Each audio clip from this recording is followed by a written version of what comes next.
Mariah Wilson. It was a peaceful evening in a quiet Austin neighborhood, the kind of place where life followed a predictable rhythm.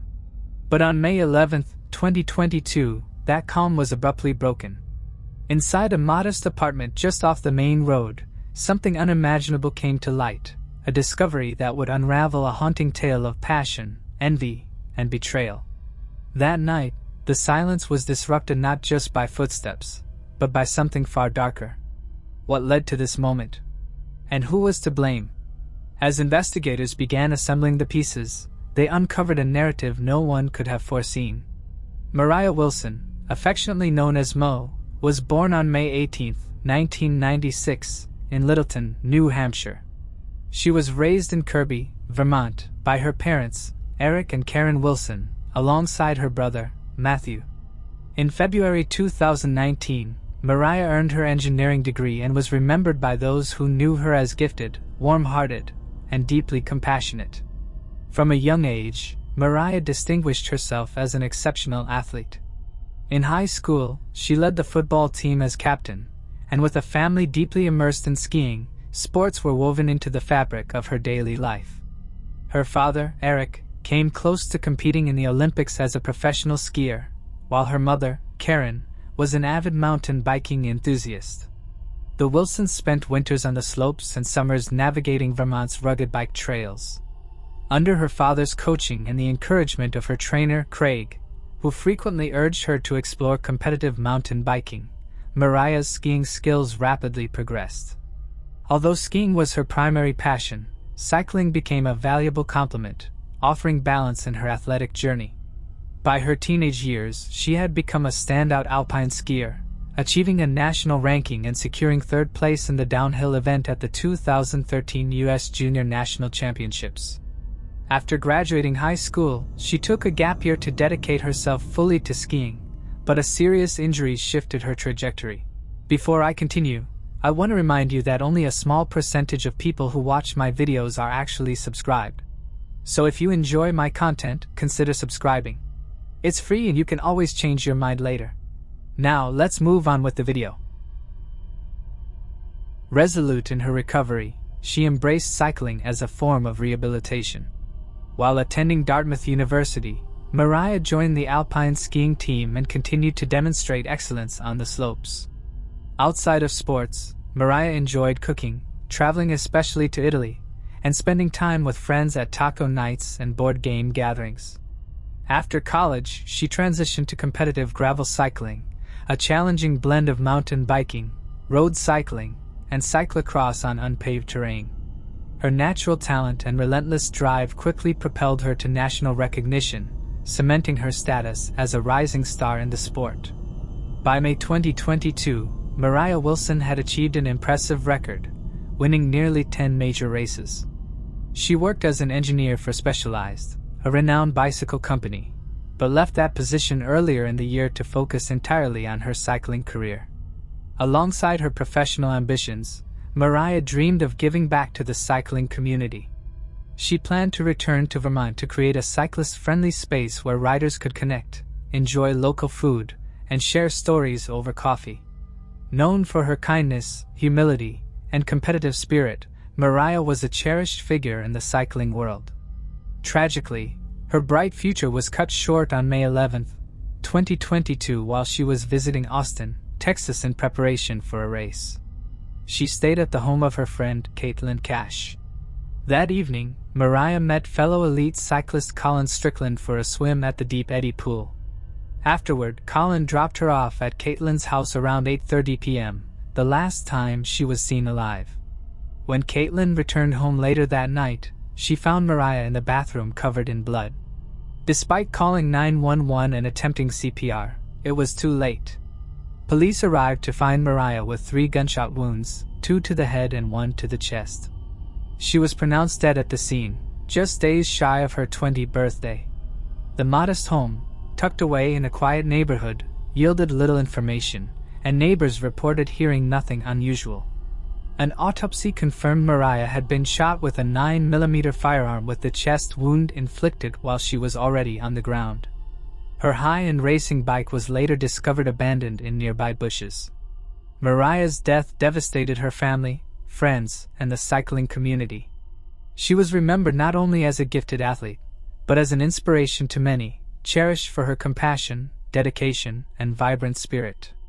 Initially, Colin Strickland was the prime suspect since he was the last person to see Mariah alive.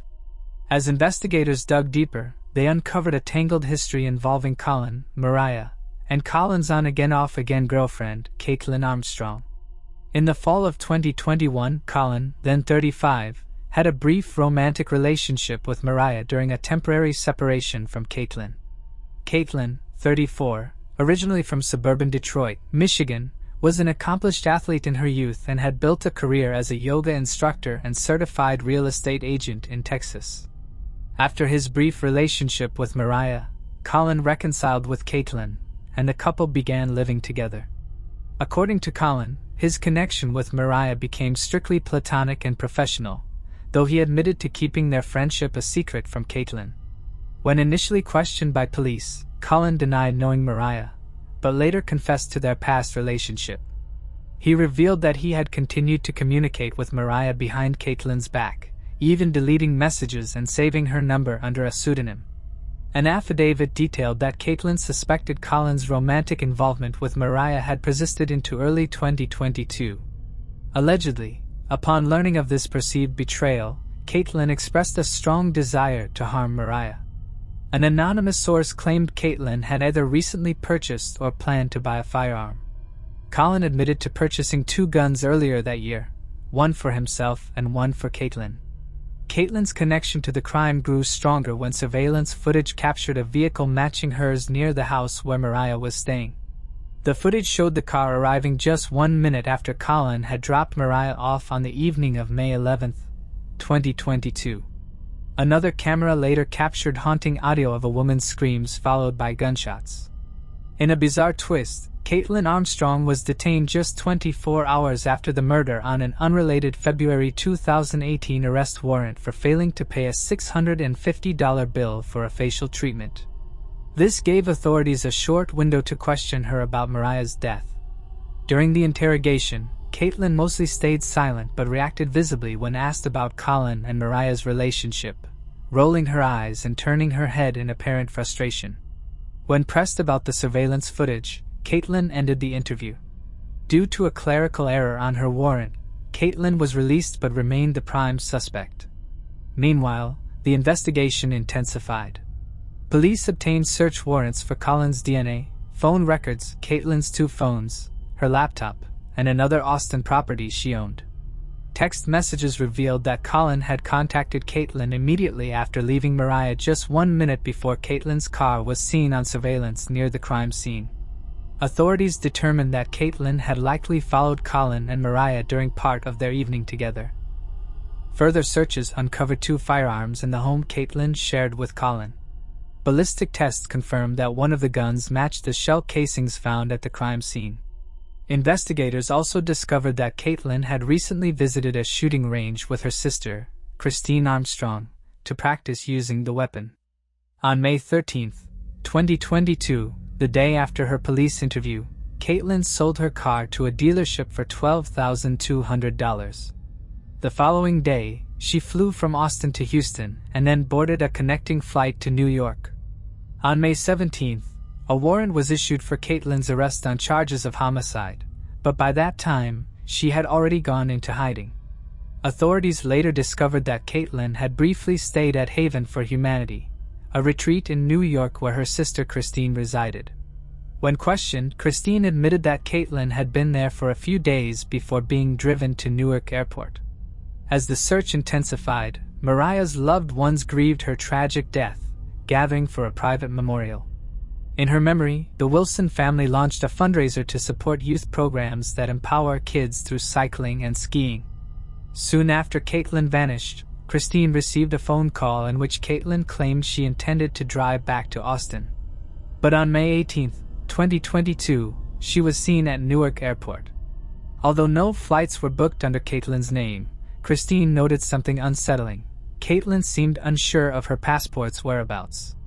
Investigators eventually discovered that a person using the name Christine Armstrong had boarded a flight from Newark to Costa Rica. It quickly became clear that Caitlin had used her sister's passport to escape. With this revelation, they identified her destination, but realized the search was far from over. On May 25th, a week after Caitlin Armstrong's last confirmed sighting, federal authorities issued a warrant for her arrest on charges of unlawful flight to avoid prosecution. This elevated the case to a major investigation, allocating additional resources to locate her. By June 6th, the U.S. Marshals announced a $5,000 reward for information leading to her capture, but Caitlin remained elusive. On June 23rd, with no substantial leads, the reward increased to $21,000, bolstered by $11,000 from Crime Stoppers and $115,000 from an anonymous donor. A month after Caitlin disappeared, investigators focused on Costa Rica, suspecting she was in Santa Teresa, a small tourist-friendly town along the Pacific coast.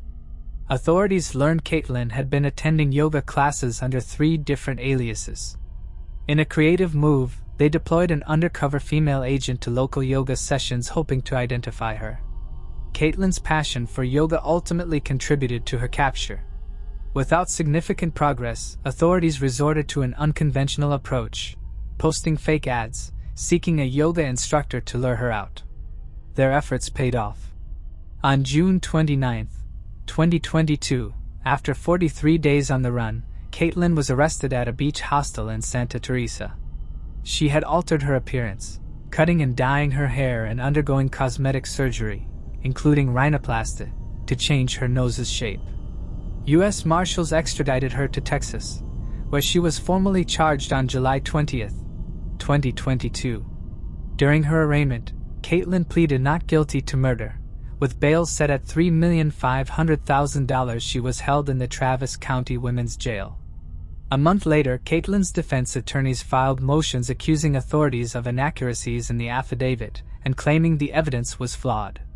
Over the next few months, her lawyers attempted to suppress several pieces of evidence, including statements from her initial police interview.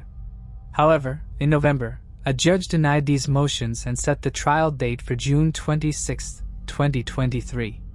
At the defense's request, the trial was postponed to October. On October 11, 2023, during a medical appointment in South Austin under police supervision, Caitlin made an unexpected escape attempt. As she exited the clinic, she fled but was recaptured 1 block away after a 10-minute chase. 2 officers sustained injuries during the pursuit, resulting in an additional felony charge of escape causing bodily harm. Following multiple delays, Caitlin's trial began on November 1, 2023 at the Travis County Criminal Court. During opening statements, prosecutor Ricky Jones recounted the events leading to May 11, 2022, highlighting Mariah Wilson's accomplishments as a gifted athlete and the tragic loss of her life. Jones described Mariah's final moments, including her terrified screams captured on surveillance audio, which would later be presented as evidence. He also outlined the complex relationships among the key figures in the case, emphasizing the volatile dynamic between Caitlin and Colin. The defense countered by focusing on the circumstantial nature of the evidence, arguing that there was no direct proof linking Caitlin to the crime. They portrayed her as a victim of unfortunate circumstances rather than the perpetrator. Throughout the trial, over 40 witnesses testified, including experts in DNA analysis, ballistics, and forensic pathology. Mariah's friend Caitlin Cash, who discovered her body, was among the first to testify. Cash recounted her frantic 911 call, played in court, which revealed her panic as she described Mariah's condition and the blood pooling on the floor. Her voice trembled with emotion as she relived the horrifying moment. Austin police officers also presented body camera footage as evidence. The trial painted a vivid picture of the events surrounding Mariah's death, the intricate relationships involved, and Caitlin's dramatic escape and eventual capture. The defense attorney challenged the crime scene procedures, questioning whether officers had worn gloves and how the integrity of the scene had been preserved. All officers testified that gloves were indeed used. Among the witnesses for the defense was Nicole, who recalled a chilling conversation with Caitlin Armstrong. When asked how she would react if Colin Strickland began dating someone else, Caitlin allegedly responded, "I'd kill her." On the third day of the trial, Colin Strickland took the stand and described his 2-year relationship with Caitlin as one marked by emotional highs and lows, at times turbulent, but at others deeply loving. Colin admitted to a brief romantic affair with Mariah Wilson in October 2021 after meeting her during a 3-day race in Idaho. To avoid stirring conflict with Caitlin, Colin admitted that he had saved Mariah's contact in his phone under the alias Christine Wall. Text messages between Colin and Caitlin were presented in court, including one dated October 28, 2021, in which Caitlin expressed irritation over Mariah, referring to her dismissively as "that girl." Mariah's brother, Matthew Wilson, also took the stand, highlighting their strong bond and frequent conversations. When questioned by the defense, he clarified that Mariah did not have romantic feelings for Colin. Another witness, David Harris, who lived in the unit below Mariah's, testified that he had been in his garage smoking cannabis that night. He recalled hearing someone rush down the stairs and the distinct sound of a bicycle, but said he never heard gunshots. Digital evidence proved pivotal in the trial. Investigators recovered data from Caitlin's phone showing she had viewed Mariah's social media photos and monitored her activity on a fitness app that tracks location and user interactions. The prosecution also introduced several email accounts linked to Caitlin, which she allegedly used to buy flight tickets, prepaid cards, and a VPN to hide her whereabouts. Her internet search history further raised suspicions in the courtroom. On May 27, 2022, while in Costa Rica, she searched her own name and read news articles about Mariah's death and her involvement in the case. On June 23, she searched whether pineapples could erase fingerprints and explored other methods for removing them, such as burning. GPS data from Caitlin's vehicle further implicated her. On the night of May 11, 2022, her car was seen moving to the alley behind Caitlin Cash's apartment, the only access point to the garage where Mariah was staying. At 9:17 p.m., the car left the area and headed to Caitlin's residence. The deputy medical examiner testified about the autopsy findings revealing gunshot wounds to Mariah's face, scalp, and chest. The injuries, she concluded, were consistent with a homicide. A firearms expert also testified about ballistic evidence matching shell casings found at the crime scene to a gun linked to Caitlin, strengthening the prosecution's case. During cross-examination, the defense questioned the expert's scientific methodology, challenging the reliability of his conclusions. They called Bill Tobin, a materials scientist and expert, to dispute the firearms expert's findings. Tobin argued that the methods used by firearm examiners were flawed, pointing out the lack of a clear definition for what constitutes a significant match between bullets and the variations in firearm manufacturing that could complicate distinguishing casings fired from different guns. The trial lasted 2 weeks, culminating in intense legal arguments. On November 16, 2023, during closing arguments, the prosecution highlighted Caitlin's actions and digital footprint both before and after Mariah Wilson's murder. They urged the jury to evaluate the evidence using logic and common sense. In response, the defense questioned Colin's reliability as a witness and argued that Caitlin's behavior didn't indicate criminal intent.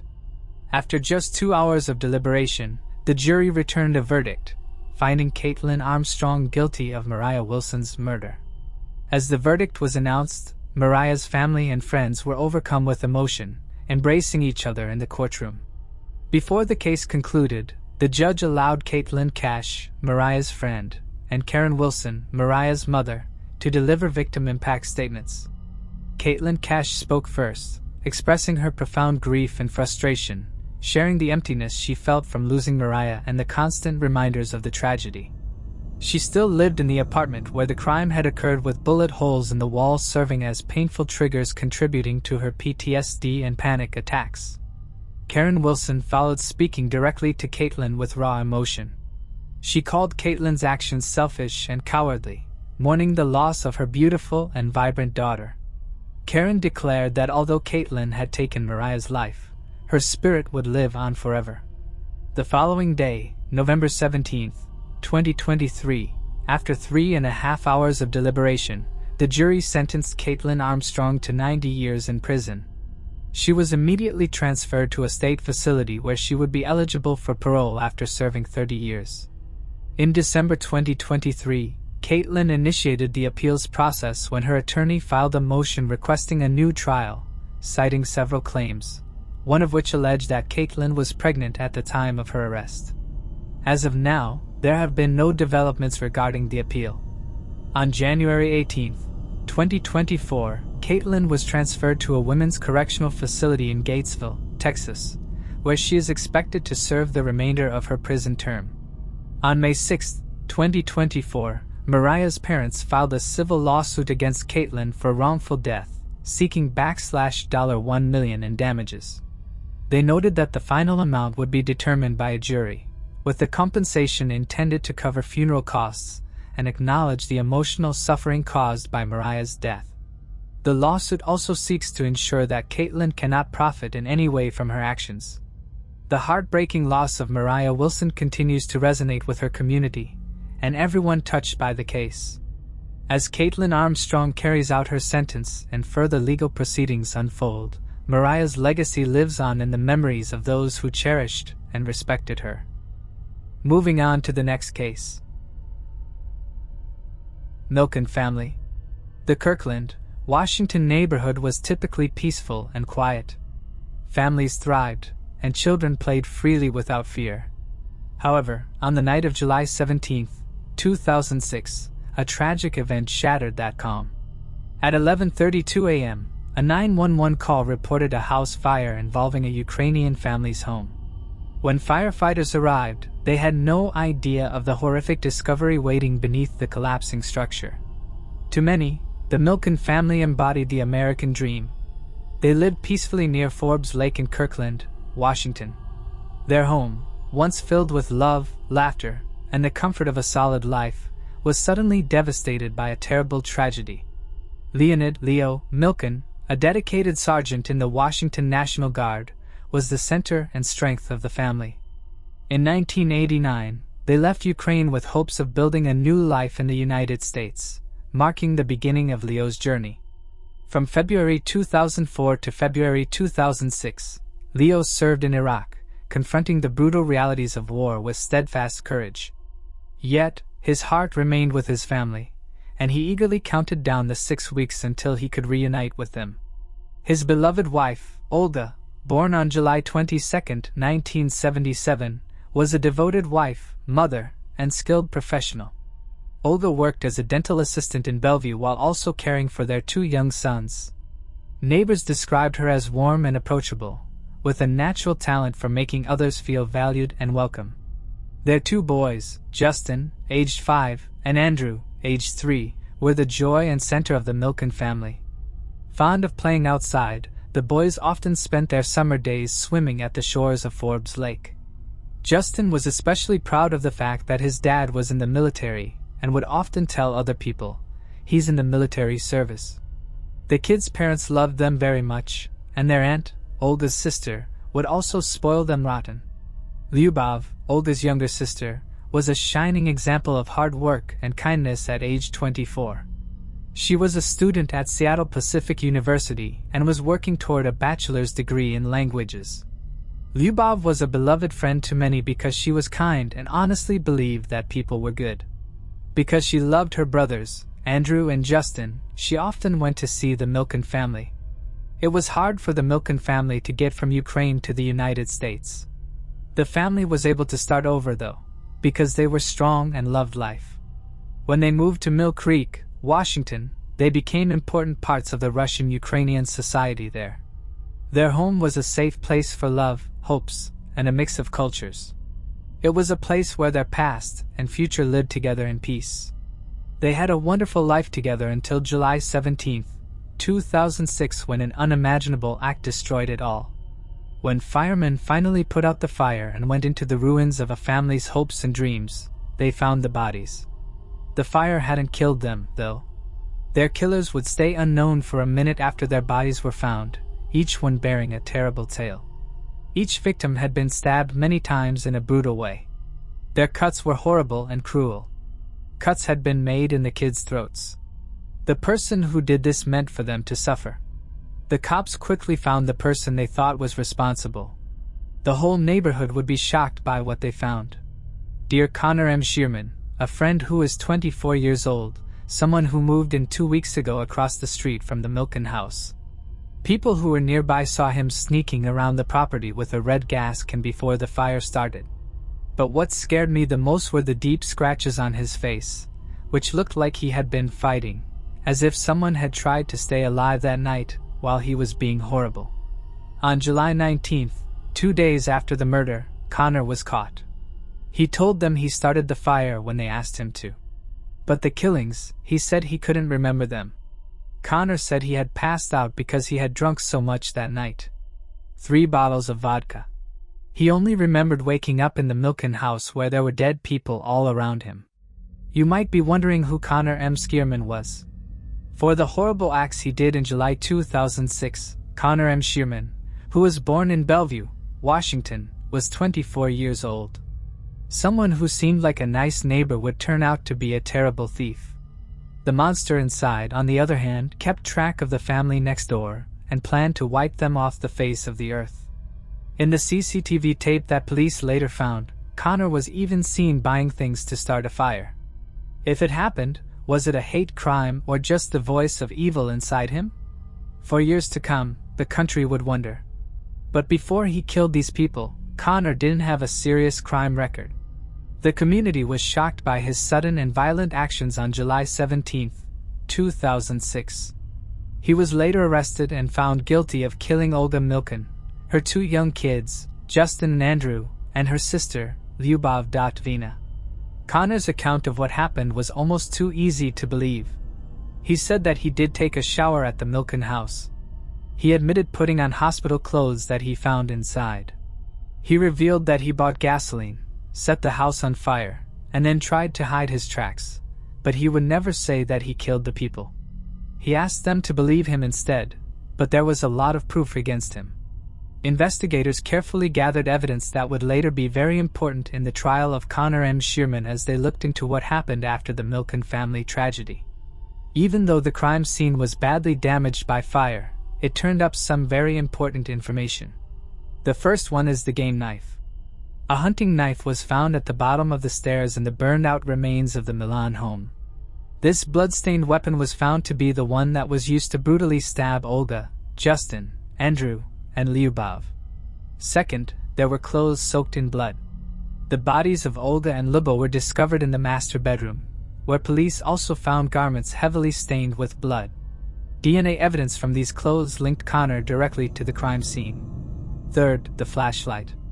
The flashlight found in the same bedroom indicated premeditation. Its presence suggested that Connor had prepared to navigate through the dark house, supporting the theory of a planned break-in. Fourth, a partially burned glove. Near the victims, investigators found a glove that had been partially burned in the fire.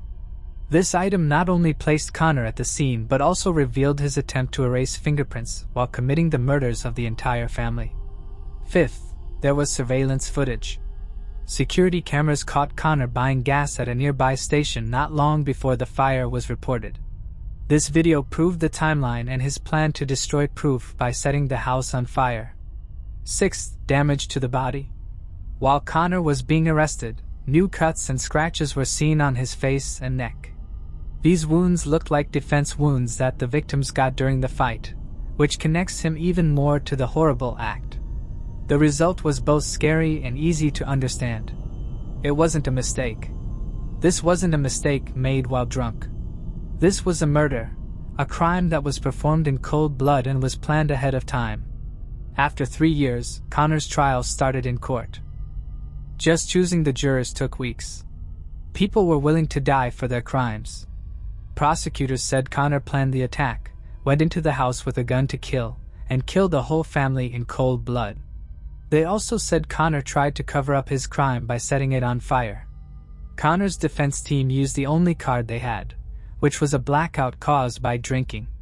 Drug experts, psychologists, and toxicologists were called in to say that Connor was too drunk to have intended to kill anyone and couldn't remember because his mind had blacked out. The jury didn't believe it, whether it was because they really cared about Connor or just wanted to keep him from getting a harsh penalty. As the punishment phase began, Connor went to the stand. He begged the judges for mercy for 25 minutes with tears in his eyes. He told the families of the victims he was sorry. He said he'd burned down the house, but he never said he killed the people. Connor looked very different from the man who had been caught years before. He was dressed in standard prison clothes. His mood was tense, and his face was marked with regret and worry. His voice wavered as he spoke, and he kept dabbing his eyes with a tissue while trying to stay calm. His sunk stance showed that he felt bad about what he had done. "I know you don't want to hear this," he started. "I know you don't want my tears." His voice was barely above a whisper. "You want your family back. I am unable to return them to you." It was like every word he said made him feel heavy, like he was trying to figure out how big his actions were or just how good an actress he was. He took a break. There was a long pause in the courtroom as everyone waited for him to speak again. "I may not be allowed to ask for anything," he said next, "but please forgive me. If not for myself, then for my family." The plea wasn't just for his own life. It was also for his mother and sister who were in the courtroom. Their faces showed both pain and hope at the same time. What about the good family, though? Everyone else was curious. As he spoke, Connor didn't go into specifics about the crimes because his lawyer told him not to and because that's how the allocation process works. It lets suspects in death penalty cases talk without being questioned by the other side. Instead, he talked about how sorry he was and how his possible death would affect his family. What he said wasn't enough. The victims' families sat silently as he spoke, their expressions reflecting a mix of pain, anger, and perhaps a longing for closure. Olga's husband, Leonid Milken, who was deployed in Iraq when the murders occurred, listened intently, though his face revealed little. Having endured unimaginable loss, he now faced the raw humanity of the man responsible, who was pleading for mercy. Connor's defense attorney, James Conroy, had portrayed his client as a troubled individual battling alcoholism, implying that Connor was intoxicated at the time of the killings. However, the jury rejected this argument, leading to Connor's conviction. In this final moment, Conroy hoped that Connor's admission of guilt might sway the jury toward leniency. Meanwhile, King County Deputy Prosecutor Scott O'Toole presented a starkly different narrative, portraying Connor as a cold, calculating killer who deliberately broke into a family's home to commit horrific acts. Every piece of evidence pointed to the premeditated nature of the crime. O'Toole talked about the terrible loss the Milken family had, focusing on how innocent the young boys were whose lives were brutally cut short by this horrible man. When Connor was done speaking, he looked straight at the jury with pleading eyes. "Someone told me I was going to die." His voice broke as he said, "I'm going to hell. I'm already there." After saying these last words, he went back to his seat, leaving the jury to think about how serious his plea was and how important their choice was going to be. As the jury thought about what they had heard, the courtroom was quiet. The choice they had to make was huge. It had to balance the scales of justice, the needs of society, and the last bits of kindness that Connor had tried to stir up. Not only Connor's life, but also the lives of those who would be forever changed by what he did were in danger. Over the next few days, the jury would deliberate with each member weighing their morals, the law, and the emotional evidence given during the trial. The execution gave their job a highly personal touch by giving a man convicted of horrible crimes a human side, but their decision would affect more than just Connor's life. It would also affect the families of the victims, the Ukrainian community, and the larger conversation about justice and forgiveness. The jury was under a lot of pressure to come up with a fair decision for everyone. The trial against Connor M. Shearman was very public because it happened after the brutal murders of Olga Milken, her 2 kids, Justin and Andrew, and her sister Lyubov Badvina. He was found guilty of 4 counts of severe first-degree murder and 1 count of first-degree arson on April 12, 2010. There was only one thing left to think about. Would he live or die? There was a lot of emotion during the 2-week penalty part of the trial. After thinking about it for a day and a half, the judges unanimously decided that the person should be put to death. On May 5, 2010, Judge Greg Canova of King County Superior Court gave Connor his official death sentence by lethal injection. Reports say that Connor shook his head as the decision was read. Leonid Milken, who was married to, fathered, and brother-in-law of the victims and still lives, felt relieved and said that he thought justice was being done. Right away, Connor's defense team said they were going to appeal the decision to the Washington State Supreme Court. This caused a lot of people to worry about how the jury was chosen and what the prosecution said during the trial. Connor's family was at the punishment, but did not want to say anything in public. At the news conference for the family in the King County Prosecutor's Office, Dan Satter, the prosecutor for King County, talked to reporters. He said, "The death penalty is the law of this state, and it is only used for the worst crimes." Satter was not in office when the prosecutors charged Connor with murder and asked for the death penalty. This prosecution team put together that case for the jury, and we think they made the right decision. They are great people who came to the U.S. to live the dream, but that dream was crushed. In addition, Satter said that what Connor did was the worst crimes in the history of this county. The day of the sentence wasn't about Connor, he said. It was to remember the people whose lives he took. The Washington State Supreme Court said in February 2018 that the state's death sentence was unconstitutional because it was applied unfairly and based on race. Because of this, Connor's death sentence was changed to life in jail without the chance of parole. There were 4 counts of severe first-degree murder and 1 count of first-degree arson. The jury came back with their decision on April 12, 2010 after 9 hours of deliberation. Connor was found guilty on 4 separate counts, and each count related to a different victim. Odgar Milken, who is 28 years old, is married to Leonid Milken and has 2 children, Justin and Andrew. Oleg and Leonid Milken have a 5-year-old son named Justin. Andy Milken is Olga and Leonid's 3rd child and their youngest son. Lyubov Budvina is Olga's younger sister and is 24 years old. The prosecution used a number of aggravated reasons to bring the charges against multiple victims. The killing of 4 people at the same time. Risky situation. The fact that Justin and Andrew were so young made the victims' helplessness stand out. The arson was viewed as a deliberate attempt to conceal the crime by destroying evidence and covering up the murders. Connor was found guilty of intentionally setting fire to the Milken house after the killings, which also indicated that the murders themselves had been premeditated. Prosecutors argued that the fire was deliberately set to erase proof and complicate the investigation. The jury deliberated for about 9 hours before reaching a unanimous verdict.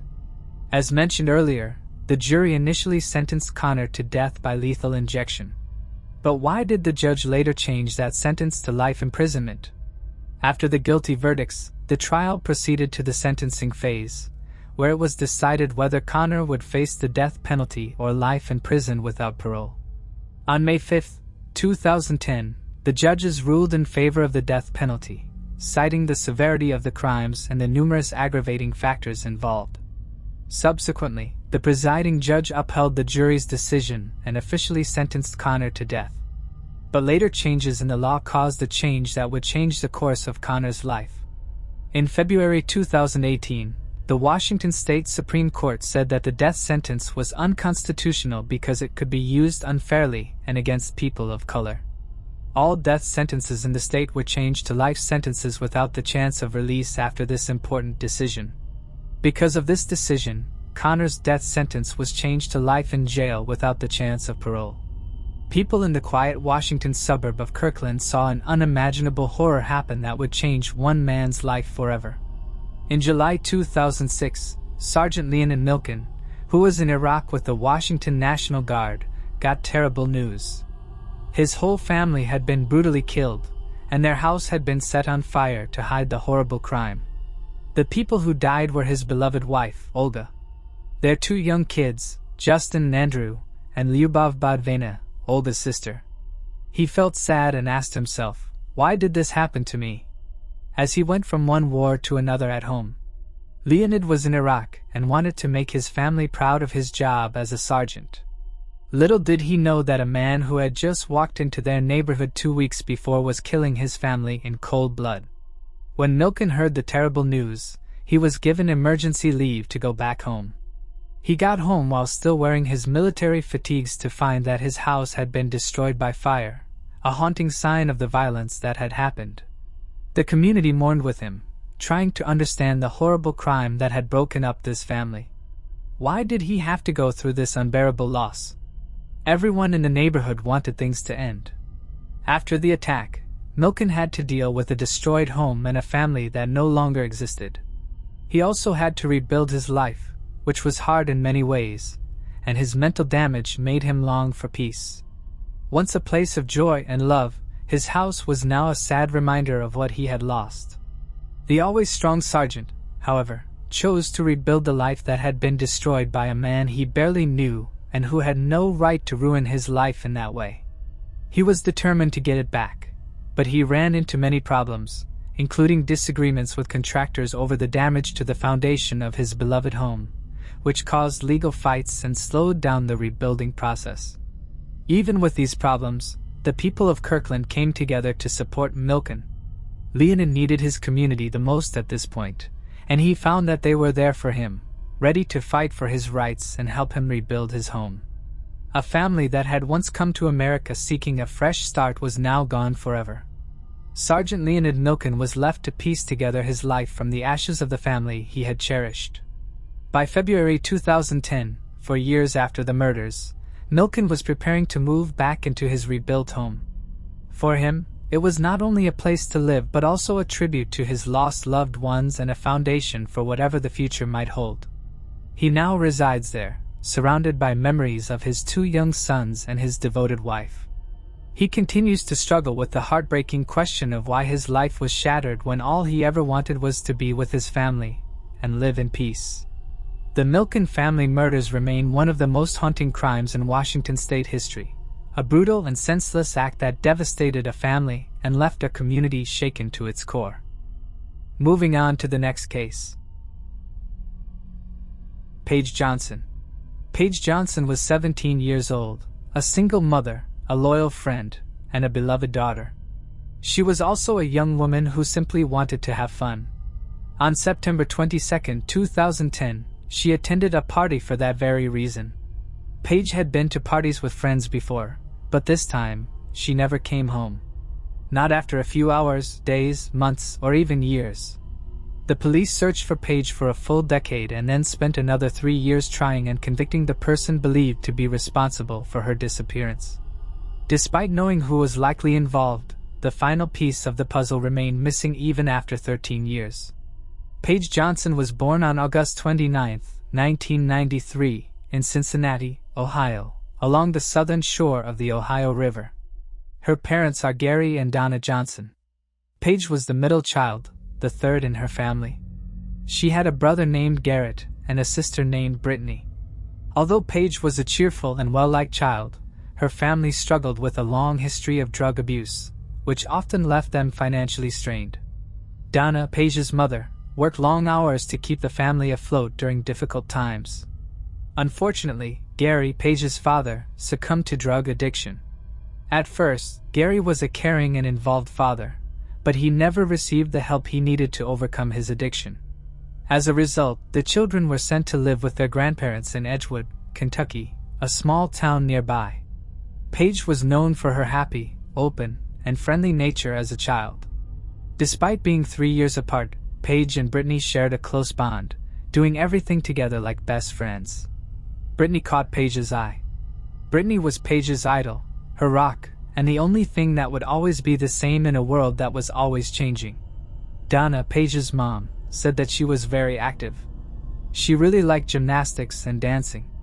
Donna was proud of Paige and had faith that she would make a name for herself in the world. These days, Paige and Brittany couldn't stay away from each other, so they went to a lot of parties with their friends together. Now it's clear that parties bring a lot of boys, attention, and a huge rise in teen hormones. Because of this, Paige, who was 15, found out she was pregnant soon after one of these events. Another surprise was that Brittany, Paige's sister and best friend, was also pregnant. Brittany was 18 years old at the time. Both of the sisters were shocked by what happened, and Donna and Paige's grandparents were ready to help the 2 little girls. They were trying to make the best of a bad situation. 9 months after that, Paige had a healthy girl and named her Mackenzie. Paige, a teenage mom, definitely didn't know what she was doing, but she did her best to give her newborn her full attention.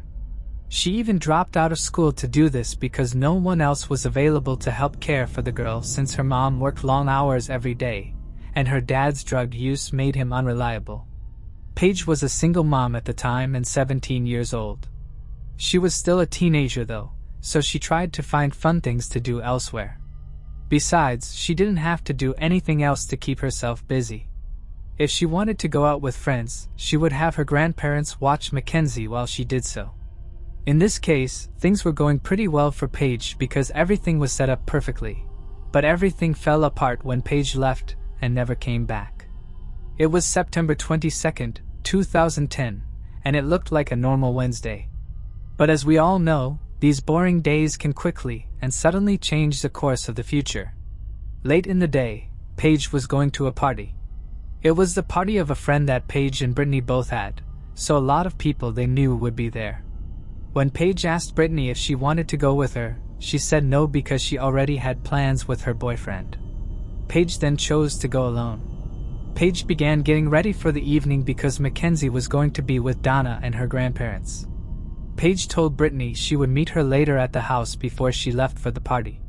Brittany walked out the door to be picked up by a friend. She would never come back though.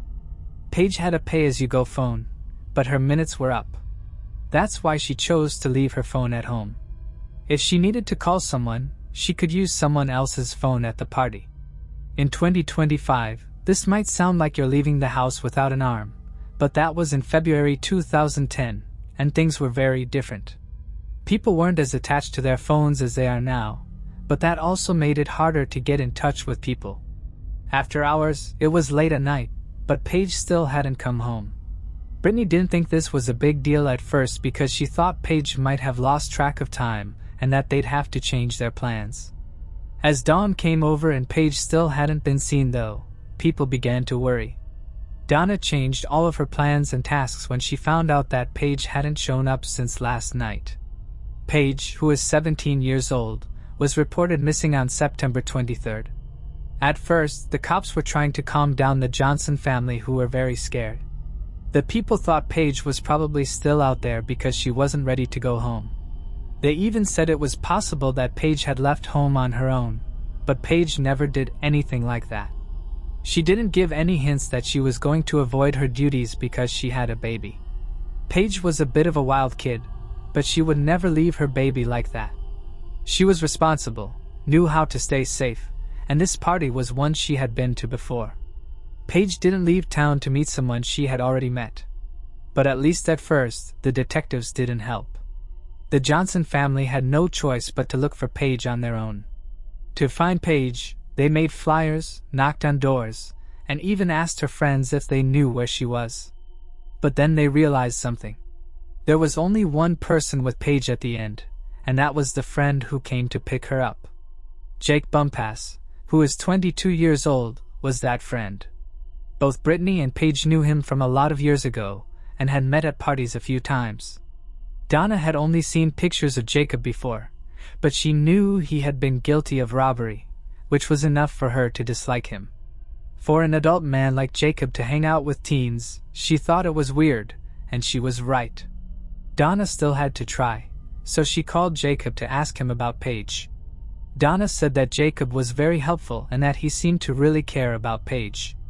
Donna told him that he had picked up Paige from home and taken her to the party. After that, Paige and Jacob went to his house and drank for a while.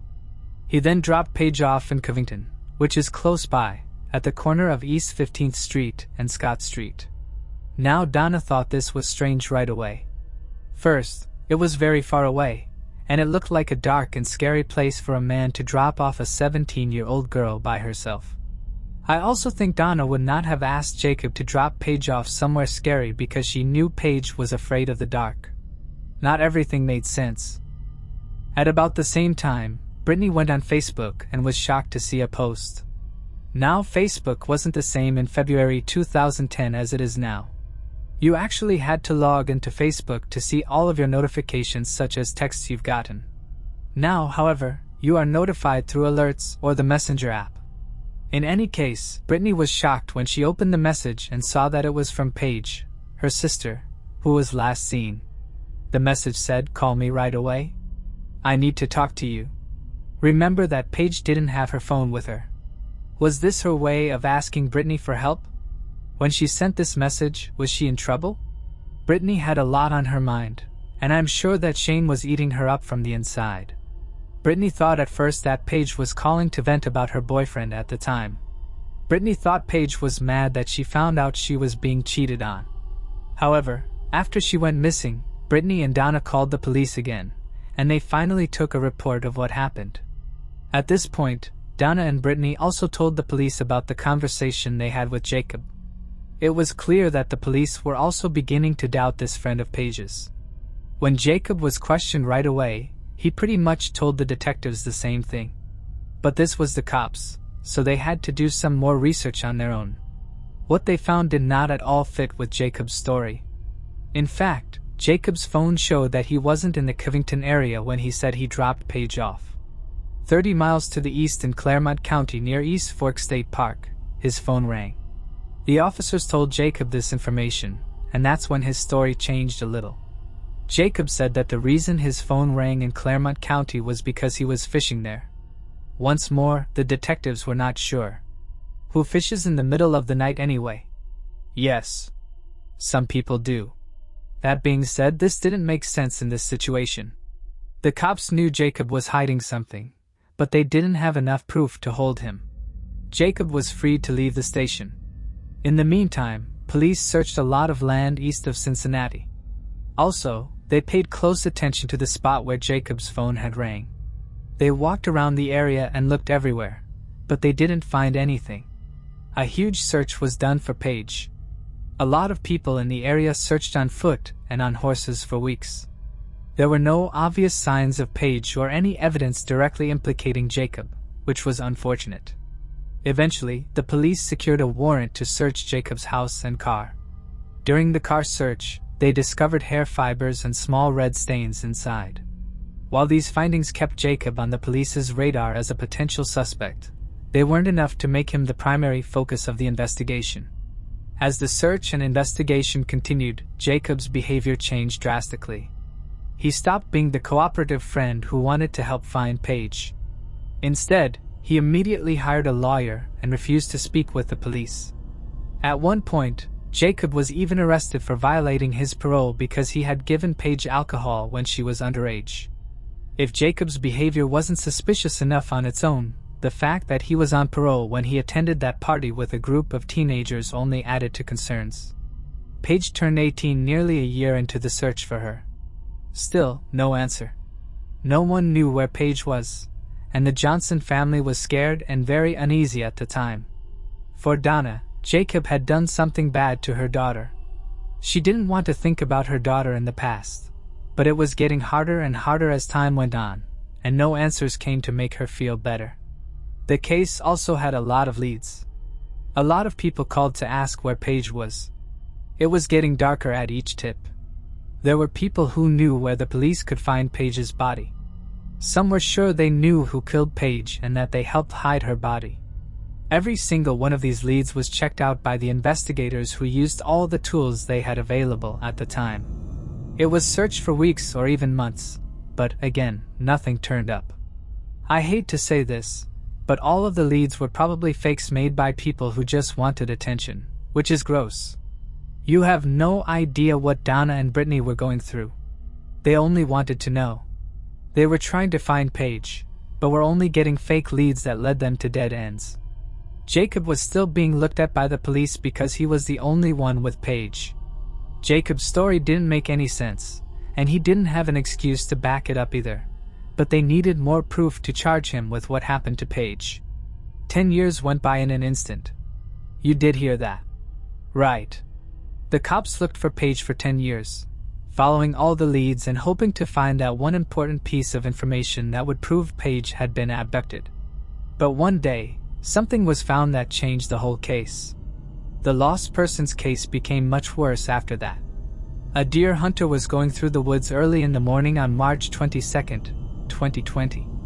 We were in Claremont County. He found something by accident at that point. It looked like a head. The deer's shooter thought it was an animal's skull at first. But when he looked more closely, he saw that his eyes weren't making things look different. It was the head of a person. There was only 2 miles between where the skull was found and East Fork State Park, which is where police had been looking for Paige for 10 years. As soon as the officers got there, the skull was taken in to be looked at by a forensic pathologist. Also, the area was carefully searched for more bones. It wasn't easy though. The ground was not level at all. It was muddy and full of plants in that area. The police and Texas EquiSearch worked together to look for anything that could be used as proof. But in the end, the skull was the only thing that was found at the spot. Dental records helped figure out what kind of brain it was. It belonged to Paige Johnson, who was 17 years old.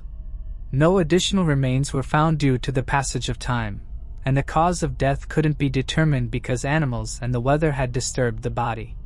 Understanding the cause of death is crucial for charging and eventually convicting the responsible person. Detectives need to establish whether the death was accidental, natural, such as from illness or aging, or the result of foul play. Given that Paige had been missing for 10 years, figuring out how she died based on just one bone was nearly impossible. However, several theories remain. By this point, everyone was aware that Jacob was behaving suspiciously and that some of his stories didn't add up. His phone had rung in the exact location where Paige's head was later discovered, and he was the only person known to be with Paige that night. There are 3 main theories about what might have happened to Paige. One of these suggests that Jacob had feelings for Paige and tried to flirt with her at the party. In that moment, Paige turned down Jacob because she was already seeing someone else. This made him very angry, and he ended her life and left her body in the woods. Paige may have overdosed on drugs or alcohol while she was with Jacob, according to the second idea.